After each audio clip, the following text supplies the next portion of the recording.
არავინ იცის ქართველები პირველად როდის გამოჩნდნენ იერუსალიმში. ისტორიული წყაროების მიხედვით პირველები მირიან მეფე და ბაკურ იბერიელი იყვნენ.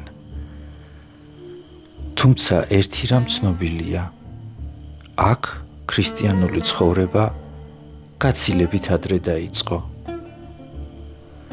ჩვენ გვაქვს უნიკალური ხელნაწერი, ეგერიას მოგზაურობა, რომლითაც ვიგებთ, რომ მეოთხე საუკუნის 80-იანი წლებისთვის, როგორც წმინდა მიწაზე, ისე მცირე აზიაში, უამრავი ეკლესია მონასტერი იდგა.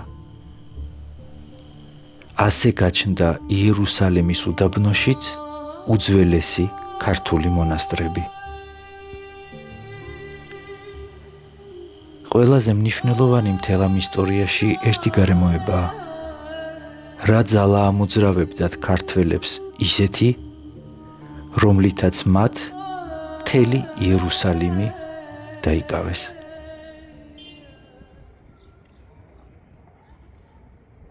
როდესაც ლომების კარიბჭიდან ნების გზას გამოჰყვებით, პირველი შეხვდება წმინდა ანას სახლი, რომელიც ბერძნული მართლმადიდებელი ეკლესიის საკუთრებაა, შემდეგ შეხვდებათ ბითესდა, რომელიც ლათინებს ეკუთვნით, შემდეგ შეხვდებათ წმინდა პეტრეს საპყრობილე და ნიკოდიმოსის სახლი და ეს გახლავთ პრეტორიუმი და ეს ყველა მონასტერი ერთ დროს ქართველთა საკუთრება ყოფილა.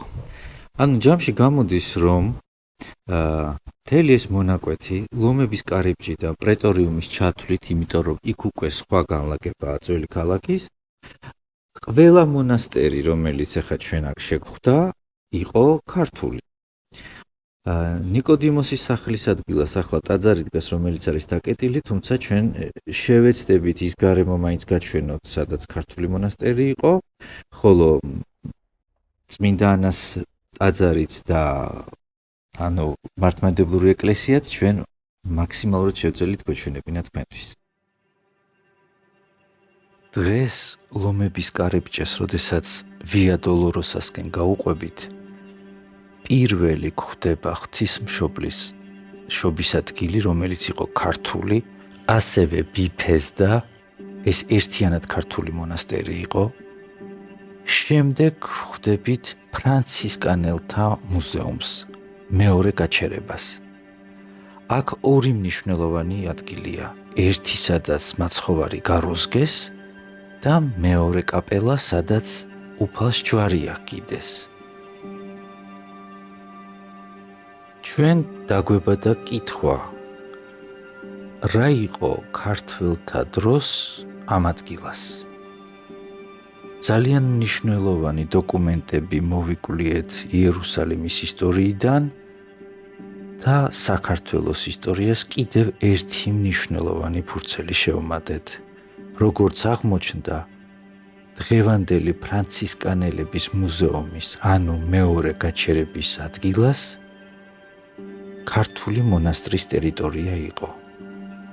ეს ტერიტორია ქუჩის უკანა მხარეს არსებულ ნიკოდიმოსის ეკლესიას ეკუთვნოდა.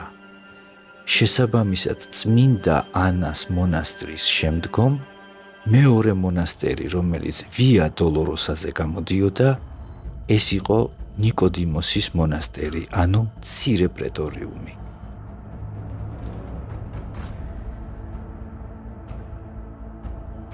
ქართულ საისტორიო წყაროებში არსებობს ცნობები ერთი ქართული მონასტრის შესახებ, რომელიც უმნიშვნელოვანეს ბიბლიურ ადგილას იდგა. თუმცა ეს მონასტერი ჩვენს კვლევამდე დაკარგულად ითვლებოდა. ქართველმა ისტორიკოსებმა, როგორც ამბობენ, მისი მდებარეობა ვერ დაადგინეს, ზოგიერთმა მათგანმა კი მიზანმიმართულად არია კვალი. მოდით ახლა გავარკვიოთ, რომელი მონასტერია და სინამდვილეში სად იყო ის. ამ მონასტერს ქართულ წყაროებში კაპათას სახელით ვხვდებით. კაპათა, ანუ გაბათა. ეს იგივე ლითოსტროტონია. ლითოსტროტონი ის ადგილია, სადაც ქრისტეს სამსჯავრო შედგა. ლითოსტროტონი ქვაფენილ ადგილს ნიშნავს. სწორედ ამ ადგილას მოხდა ქრისტეს გაროზგვაც და აქედან იწყება ვნების გზაც. სწორედ აქ უთხრა პილატემ, აჰა, კაცი იგი. სწორედ აქ დაიბანა პილატემ ხელი და შემდეგ სწორედ აქ დააარსეს ქართველებმა ქართული სავანე. ჩვენ ამ სავანეს მივაგენით. ახლა მის ისტორიასა და ამბავს მოგითხრობთ.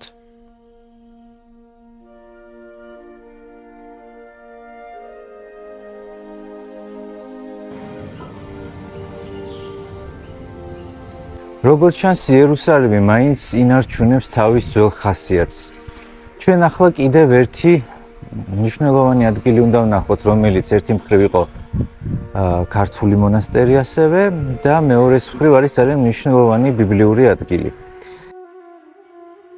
კაპათას მონასტრის ადგილმდებარეობის დადგენის მხოლოდ ერთი მცდელობა ვნახეთ ქართველი ისტორიკოსებისა, რომელიც კვალის არევას უფრო ჰგავდა, ვიდრე მონასტრის ადგილმდებარეობის დადგენის მცდელობას. მათ კაპათას მონასტერი სადღაც სიონის მთის მიმდებარედ მონიშნეს. თუმცა იქ ამ მონასტრის არსებობა შეუძლებელი იქნებოდა. მათ იხემძღვანელეს თანამედროვე მკვლევარების ახალი ვერსიით თითქოს და პრეტორიუმი დავითის კოშკის მახლობლად უნდა ყოფილიყო. ეს ტენდენცია ბოლო წლებში გამოჩნდა უცხოელ მკვლევართა შორის, თუმცა რას ემსახურება, მართალი გითხრათ ვერ გეტყვით.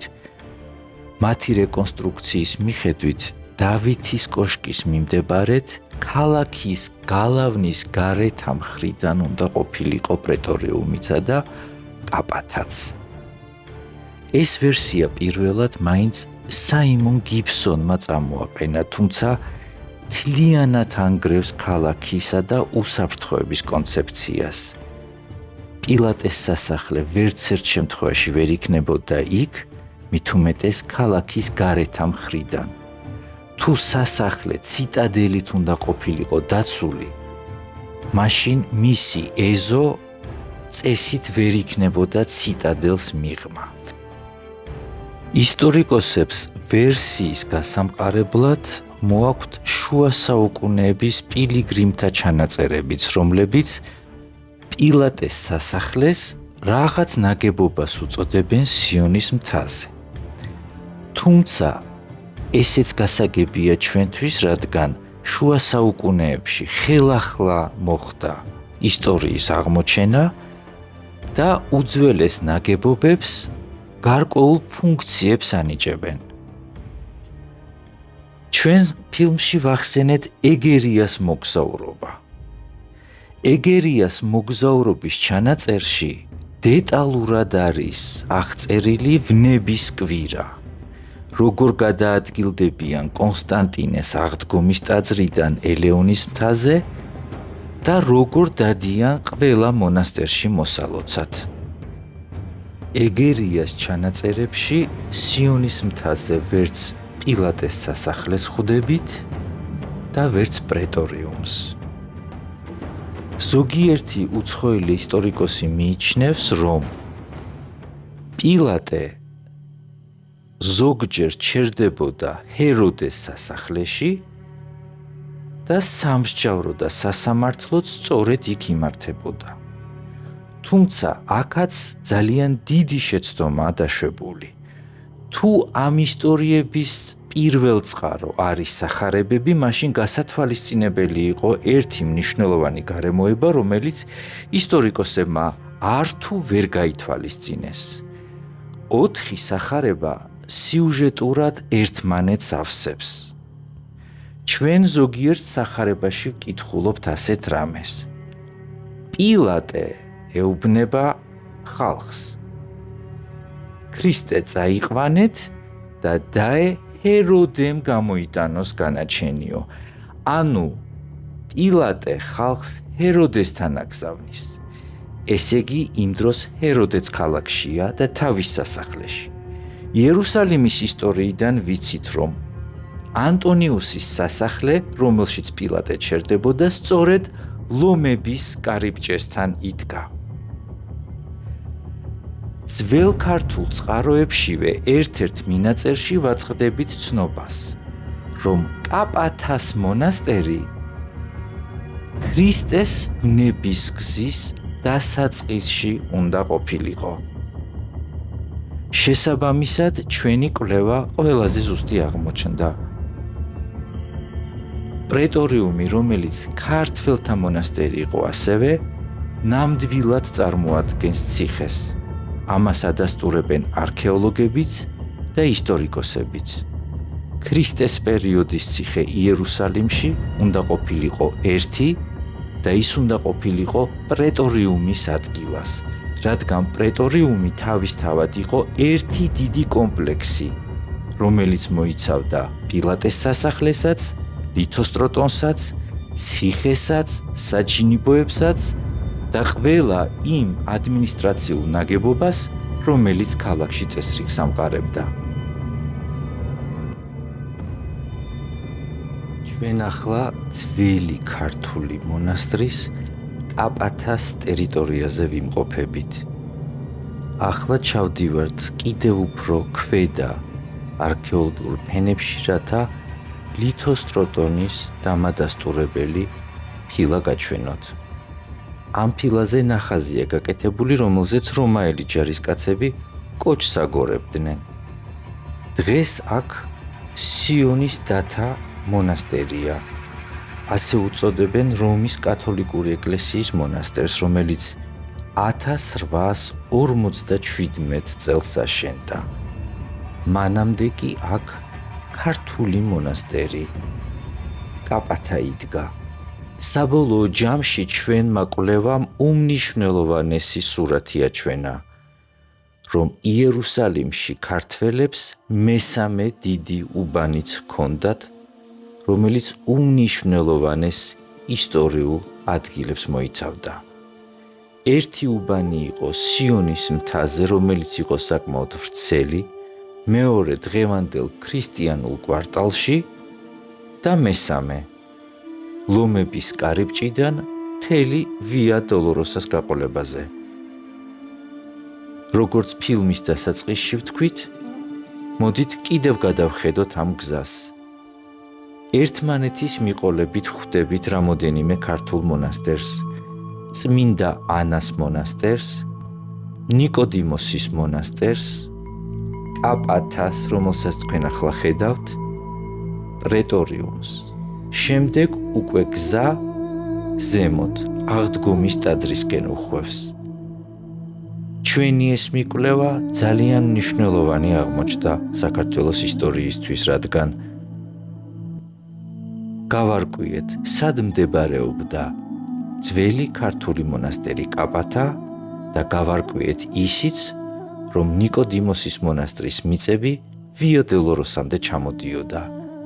თუმცა ყველაზე მთავარი მაინც დიდი ქართული უბნის მიკვლევა იყო.